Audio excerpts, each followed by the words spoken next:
Bismillahirrahmanirrahim. Assalamualaikum warahmatullahi wabarakatuh. Saya Aldi Rahmat dari Kesejahteraan Sosial kelas A ingin memenuhi tugas yang Ibu Desi berikan, yakni tugas mengenai manajemen organisasi pelayanan manusia. Yang pertama kali harus dipahami adalah proses manajemen dalam organisasi pelayanan manusia itu tidak jauh berbeda dengan proses yang dilakukan organisasi lain pada umumnya. Artinya tujuannya hampir sama, goalsnya hampir sama, namun ada hal-hal spesifik nanti yang membedakan manajemen organisasi pelayanan manusia dengan organisasi lainnya. Dan kemudian adalah manajemen. Apa itu manajemen? Manajemen adalah kegiatan yang mendayakan sumber-sumber, baik itu manusia dan non-manusia. Dan tugas melalui perencanaan atau planning, pengorganisasian, pengaturan ataupun stepping, pimpinan dan pengontrolan.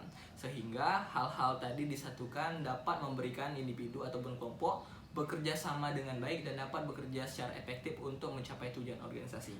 Kemudian kita masuk kepada yakni fungsi dari manajemen. Fungsi manajemen itu ada 5. Yang pertama, perencanaan. Yang kedua, perencanaan atau planning.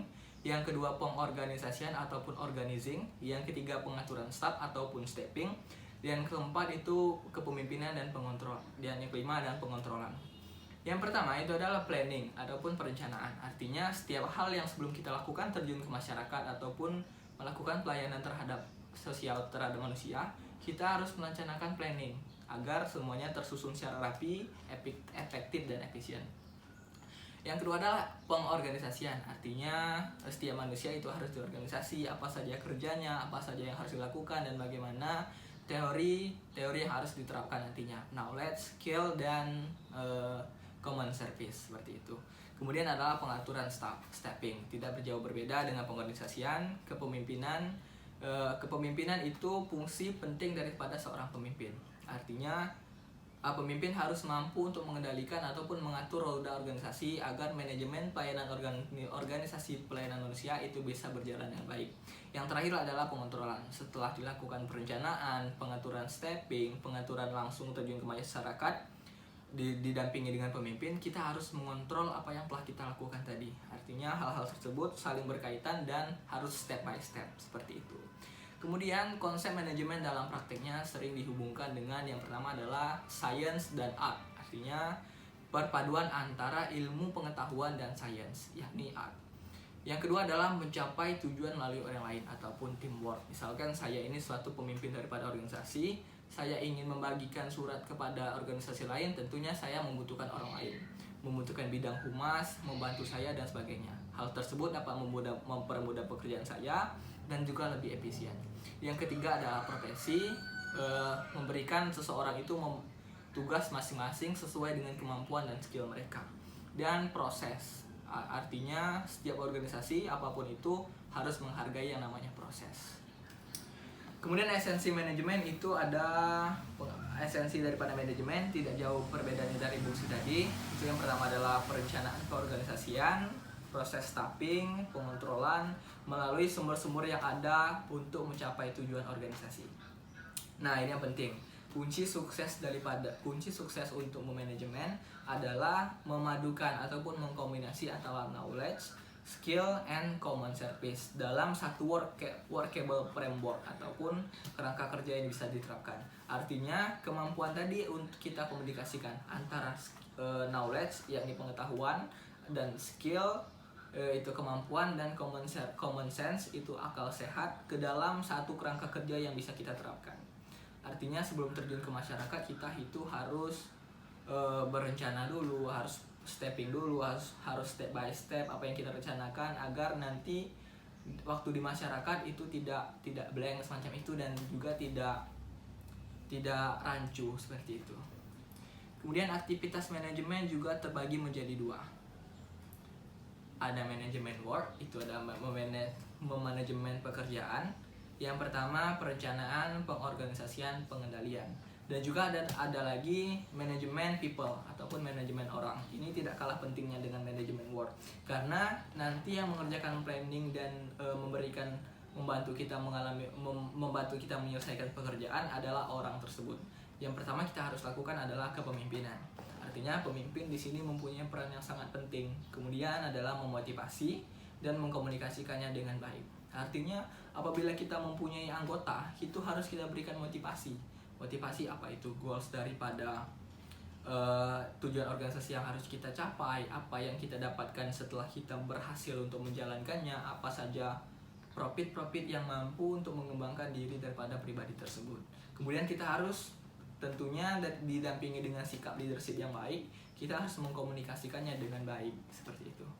Kemudian masuk kepada sedikit perbedaan spesifik mengenai manajemen organisasi pelayanan sosial dengan organisasi lain.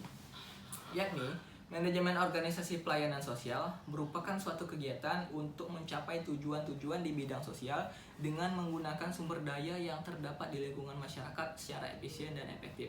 Nah, misalnya kami dari organisasi A itu ingin mengadakan lomba A. Artinya kami tidak hanya menggunakan orang-orang dari organisasi kami saja, namun kami juga memanajemen masyarakat sekitar untuk turut ikut serta membantu apa yang ingin kami lakukan ke depan. Dan itu memberikan suatu kenyamanan bagi masyarakat karena diikut sertakan dalam suatu kegiatan tidak hanya sebagai peserta namun juga sebagai panitia, seperti itu. Kemudian saya dapatkan juga dari PPT yang ibu berikan, itu dari Wenbeck dalam Budi Wibawa dan kawan-kawan pada tahun 2010. Fungsi utama daripada manajemen organisasi pelayanan sosial itu ada 6. Yang pertama, tidak jauh sih daripada yang saya jelaskan tadi. Yang pertama itu perumusan tujuan, pengorganisasian usaha kesejahteraan sosial,